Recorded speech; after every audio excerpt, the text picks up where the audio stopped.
కంచగచ్చిబౌలి భూములపై ప్రధాని మోదీ చేసిన కామెంట్స్ కు మంత్రి కొండా సురేఖ కౌంటర్ ఇచ్చారు. సెంట్రల్ ఇంటెలిజెన్స్ వ్యవస్థను చేతిలో పెట్టుకొని ఏం చేస్తున్నారన్నారు. ఆ వ్యవస్థతో కంచగచ్చిబౌలి భూముల వాస్తవ పరిస్థితులను తెలుసుకుంటే బాగుండేది అన్నారు.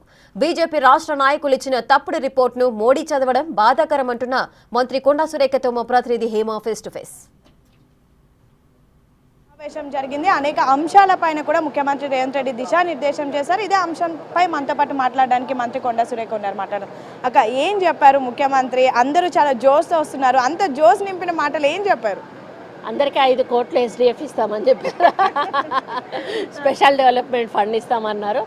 అది హ్యాపీ ఒకటి. ప్లస్ అన్నీ మనం ఏవైతే 5 కార్యక్రమాలు సన్న బియ్యం కానీ, హౌసింగ్ కానీ, బీసీ కులగణన కానీ, అదేవిధంగా ABCD వర్గీకరణ కానీ, ఈ భూభారతి, వీటి 5 అంశాలను కూడా ప్రజల్లోకి ఇంటింటికి కూడా తీసుకెళ్ళాలి. మనము కార్యక్రమాలు చేస్తున్నాము కానీ ప్రజల్లో అంత స్పందన రావడం లేదు. ప్రతిపక్షాలు దాన్ని ఎట్లా చేస్తున్నాయి, మనకు అపోజిట్గా ప్రచారం చేస్తూ వీళ్ళు ₹1 ఇవ్వడం లేదు, అందుకే ప్రజలు వ్యతిరేకంగా ఉన్నారు అదే అన్నటువంటి మాట మాట్లాడి కావాలని వాళ్ళు దాన్ని మిస్యూజ్ చేస్తూ ఉన్నారు. దాన్ని దృష్టిలో పెట్టుకొని మనం ఇన్ని కోట్లు ఖర్చు పెట్టి ఇన్ని పనులు చేసినప్పుడు మనం ఎందుకు చెప్పుకోకూడదు? మనం చెప్పుకోవాల్సిన అవసరం ఉన్నది.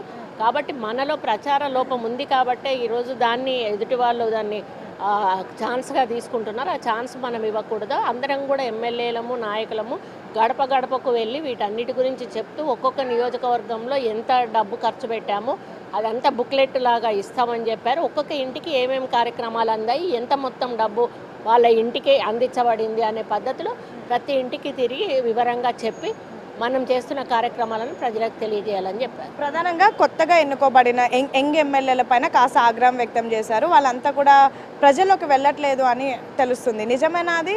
కొత్త ఎమ్మెల్యేలు అట్లా అని కాదు, కానీ మాట్లాడేటప్పుడు కొంతమంది వేరేగా మాట్లాడకండి, సబ్జెక్టుకు బైండ్ కండి. కొంచెం డీవియేట్ అయ్యి మాట్లాడితే అది వేరే మెసేజ్లు పోతాయి. ఇది మాది నేషనల్ పార్టీ, లోకల్ పార్టీ ఎట్లా మాట్లాడినా నడుస్తుంది. కాబట్టి కొంచెం మాట్లాడేటప్పుడు 1-2 సార్లు జాగ్రత్తగా ఆలోచించి మీడియా ముందు మాట్లాడమని చెప్పి. క్యాబినెట్ ఎక్స్పాన్షన్ పైన మీ పార్టీలో ఉన్నటువంటి ఎమ్మెల్యేలు లైక్ రాజగోపాల్ రెడ్డి కానివ్వండి, ప్రేమ్ సాగర్ అనేక కామెంట్ చేస్తున్నారు. ఇవి ప్రతిపక్షాలకు అస్త్రాలుగా మారుతున్నాయి. దీనిపైన ఏమంటారు? వాళ్ళని ఏమైనా వార్న్ చేశారా? లేదండి, వాళ్ళ గురించి ఏం టాపిక్ రాలేదు. అసలు ఎక్స్పాన్షన్ గురించి ఏం టాపిక్ రాలేదు. వాళ్ళు మాట్లాడుతున్నారు అంటే అది వాళ్ళ వ్యక్తిగతం. దాని మీద నేను కామెంట్ చేయడం బాగుంది. క్యాబినెట్ ఎక్స్పాన్షన్ ఎలా ఉండబోతోంది? మీ ఉద్దేశం ఏంటి? మాకేమీ తెలియదు. ఇప్పటి వరకు దాని మీద డిస్కషన్ మా దగ్గర రాలేదు. అంత హైకమాండేనా? అంత.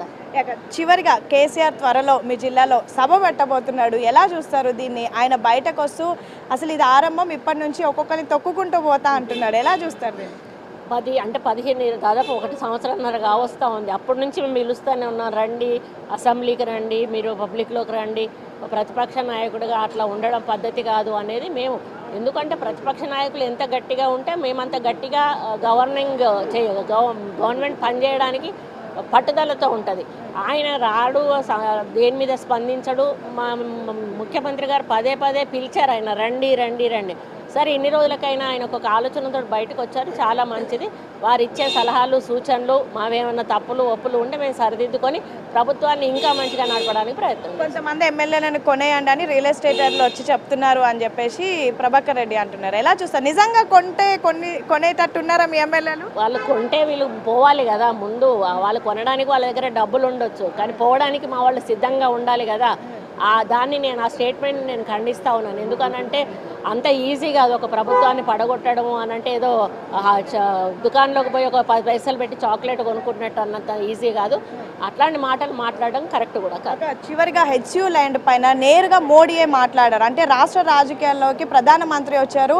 దీన్ని ఎలా చూస్తున్నారు మీరు? అంటే ఇక్కడ ఉన్న నాయకులు చెప్పింది పట్టుకొని ఆయన మాట్లాడాడు. ఆయన అసలు సెంట్రల్ ఇంటెలిజెన్స్ వ్యవస్థ అనేది ఆయన చేతుల్లో ఉంటుంది. చాలా వ్యవస్థలు ఉంటాయి ఆయన చేతుల్లో. ముందు ఆ వ్యవస్థలను ఇక్కడికి పంపించి వాస్తవంగా ఇక్కడ ఏం జరుగుతుంది అని రిపోర్ట్ తెప్పించుకోవాల్సిన అవసరం ఆయనకున్నది.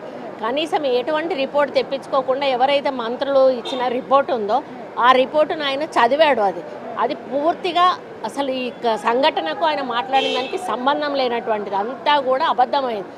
ఆయన అనవసరంగా ఒక ప్రధానమంత్రి స్థాయిలో ఉండి ఈరోజు ఒక తప్పు స్టేట్మెంట్ ఇవ్వడం అనేది అది బాధాకరం. అది వాళ్ళ మంత్రులు అది స్వయంకృతాపరాధం, అది ఇది కరెక్ట్ కాదు, అది మాత్రం ఎస్ దాన్ని నేను ఖండిస్తాను. సో మొత్తానికి ఇది పరిస్థితి. ఎమ్మెల్యేలందరికీ దిశానిర్దేశం చేశారు. కేబినెట్ ఎక్స్పాన్షన్ పైన కేవలం హైకమాండ్ మాత్రమే నిర్ణయం తీసుకుంటుంది. మరొక వైపు కొత్త ప్రభాకర్ చేసినటువంటి కామెంట్స్ని ఖండిస్తున్నాను. అదేవిధంగా మోడీ ప్రధానమంత్రి స్థాయిలో ఉండి రాష్ట్రంలో ఏం జరుగుతుందో తెలియకుండా ఎవరైతే కేంద్ర మంత్రులుగా ఉన్నటువంటి బీజేపీ నాయకులు ఉన్నారో వాళ్ళు ఇచ్చినటువంటి రిపోర్ట్ని కనీసం ఆయన దగ్గర ఉన్నటువంటి సెంట్రల్ ఇంటెలిజెన్స్ని యూజ్ చేసుకోకుండా నేరుగా వీళ్ళు ఇచ్చినటువంటి రిపోర్ట్ని చదవడం చాలా హాస్యాస్పదంగా ఉంది అని అయితే మంత్రి కొండా సురేఖ చెప్తున్నారు. వీడియో జర్నలిస్ట్ సంతోష్తో Hema, Big TV, Shamshabad, Novotel.